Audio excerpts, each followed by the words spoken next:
Bonjour mes chers élèves de la troisième année collège parcours international. Dans cette séance, on va corriger un exercice en relation avec partie raisonnement scientifique et j'ai choisi comme sujet dysfonctionnement du système immunitaire et je vais parler du sida. Donc on va commencer avec toujours une lecture attentive de l'énoncé. Les personnes atteintes de sida. Dans ces dernières phases, donc sida c'est la dernière phase de l'infection par le virus d'immunodéficience humaine, souffrent de maladies opportunistes, c'est-à-dire les maladies qui vont saisir l'opportunité pour bien sûr engendrer et provoquer des maladies, c'est-à-dire des agents pathogènes qui vont provoquer des maladies. Ils vont saisir l'opportunité de la faiblesse du système immunitaire, donc aboutissant généralement à la mort en cas d'absence de traitement.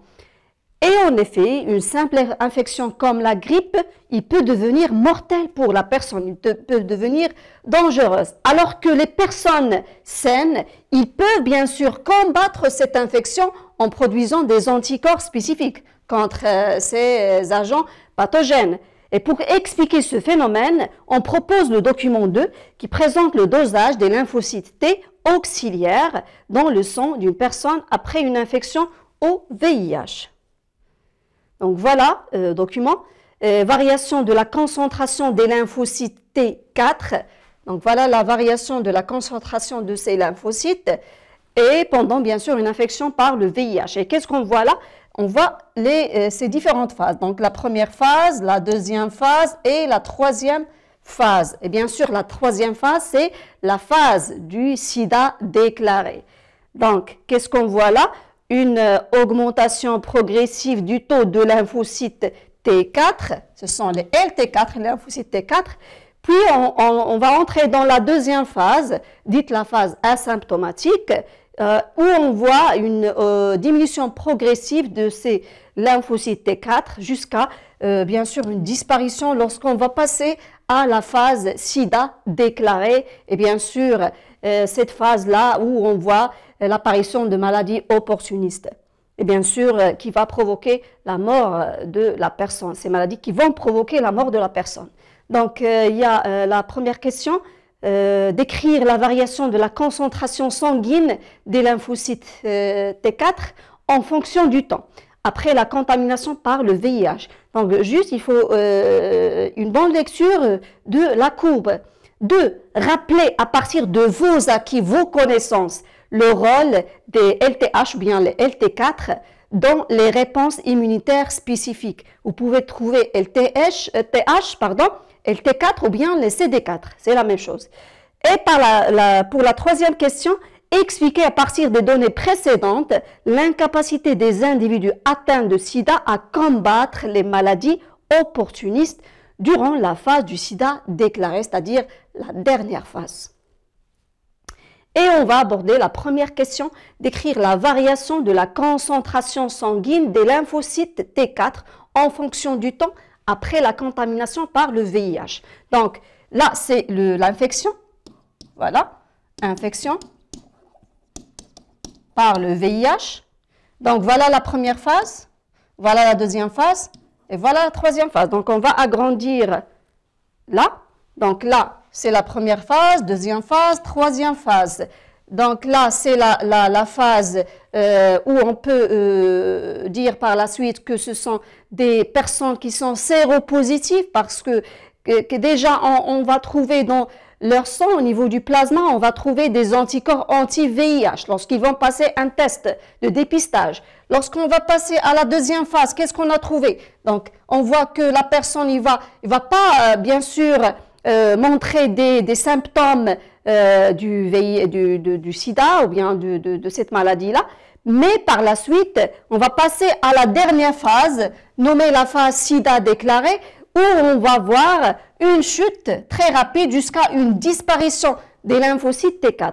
Donc, pour répondre à cette question, il faut lire attentivement et expliquer bien sûr la courbe. Donc, la première phase, dès l'infection par le VIH, qu'est-ce qu'on voit? Une augmentation progressive des lymphocytes T4. Puis, on voit une diminution progressive lorsqu'on va passer à la deuxième phase, dite la phase asymptomatique. Une fois on va passer vers la troisième phase, dite la phase sida déclarée, qu'est-ce qu'on va voir? Une diminution qui est très forte, une forte diminution des lymphocytes T4 jusqu'à disparition. Lorsqu'on va passer vers à peu près le 85e mois. Donc on voit à partir de la courbe une diminution progressive de la concentration des lymphocytes T4. Voilà en premier lieu une augmentation, après une diminution progressive. Et au bout du 80e mois, la concentration de ces lymphocytes devient nulle, donc entre les 80e et 90e mois. Question 2. Rappelez à partir de vos acquis, vos connaissances, le rôle des lymphocytes T4 dans les réponses immunitaires spécifiques. Donc, qu'est-ce qu'on sait à propos des lymphocytes T4? Ce sont les lymphocytes qui vont activer les réponses spécifiques à médiation humorale et à médiation cellulaire. Donc, ces lymphocytes T4, ce sont les cellules immunitaires responsables de l'activation des réponses immunitaires spécifiques, acquises ou bien adaptatives, à médiation humorale pour détruire les antigènes extracellulaires et par l'intermédiaire, bien sûr, des lymphocytes B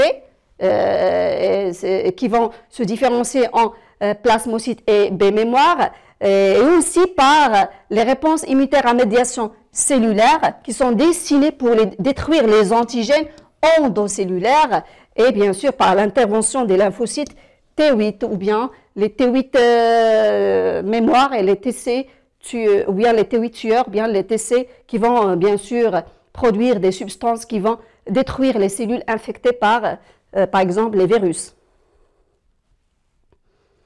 Et voilà comme explication. Donc on sait que les lymphocytes T4, bien sûr, qui vont être activés par les cellules dendritiques, ces cellules présentatrices de l'antigène, et par la suite, ces lymphocytes T4 qui vont se cloner, qui vont se multiplier, et par la suite, ils vont se différencier en T4 mémoire et T4 auxiliaires. Et ces T4 auxiliaires qui vont activer à la fois les lymphocytes T8 et bien sûr les lymphocytes B. Et ces lymphocytes B, ils sont destinés pour attaquer les agents pathogènes extracellulaires en se différenciant en, bien sûr, lymphocytes B mémoire. Donc, c'est lymphocytes B qui vont se différencier en lymphocytes B mémoire et plasmocytes. Et ces plasmocytes qui vont, bien sûr, libérer des anticorps spécifiques. Et par la suite, les lymphocytes T8 qui sont destinés pour attaquer les agents endocellulaires, bien sûr, qui vont se proliférer, se différencier en T8 mémoire et les T8 tueurs. Et ces T8 tueurs, bien nommés aussi les TC, cytotoxiques, qui vont libérer des substances, des cytokines, et ces cytokines-là, grâce à des perforines qui vont bien sûr détruire et effectuer une lyse et des perforations au niveau des cellules infectées par les agents endocellulaires. Et voilà le rôle des lymphocytes T4. Donc, ils jouent un rôle très important dans l'activation, bien sûr, des réponses immunitaires spécifiques acquises ou bien adaptatives des deux voies cellulaires et humorales. Donc, en réponse pour la question 3, expliquer à partir des données précédentes l'incapacité des individus atteints du sida à combattre les maladies opportunistes durant la phase du sida déclarée. Bien sûr qu'ils ne vont pas, bien sûr, combattre ces maladies. Pourquoi? Parce que leur corps est affaibli. Leur système immunitaire, bien sûr, a connu une chute, une déficience, parce que le VIH, qu'est-ce qu'il a choisi comme cellule cible? Il a choisi, bien sûr, les lymphocytes T4. Ce sont ces cellules immunitaires qui sont des cellules hôtes, des cellules cibles de ce VIH. Et qu'est-ce qu'on a vu à propos de ces lymphocytes T4? Ce sont les cellules immunitaires responsables des réponses immunitaires spécifiques acquises, adaptatives, avec les deux voies humorales et cellulaires. Donc voilà, donc les personnes, une fois, on va passer vers à ce niveau-là, à ce niveau où il va y avoir une chute de ces lymphocytes T4, voilà une chute des lymphocytes T4, et bien sûr, à ce stade, il va y avoir une apparition des maladies opportunistes, telles que par exemple le sarcome de Kaposi, tel que l'herpès, telles que par exemple les méninges, et toutes ces maladies-là, ils vont bien sûr, tous ces agents responsables, ils vont bien sûr trouver une opportunité pour attaquer l'organisme de cette personne séropositive, c'est-à-dire qui représente des anticorps anti-VIH. Une fois on arrive à ce stade-là, où il va y avoir une chute de ces lymphocytes T4, on va passer à la phase du sida déclaré. C'est quoi sida déclaré? Syndrome immunodéficience acquise, c'est-à-dire une chute, une déficience du système immunitaire de la personne. Et par la suite, qu'est-ce qu'on voit là? Une disparition complète et totale des lymphocytes T4 et bien sûr, la personne, il va mourir, malheureusement. Donc, comme réponse, pendant la phase du sida déclaré, le taux des lymphocytes T4 est presque nul, ce qui explique cette immunodéficience chez les personnes atteintes à ce stade, vu que ces lymphocytes, ces T4, sont les principales cellules responsables des réponses immunitaires spécifiques acquises, bien sûr, humorales, avec les LB, et cellulaires, avec les T8, les LT8. Voilà, c'est tout pour cette séance. Portez-vous bien et à la prochaine.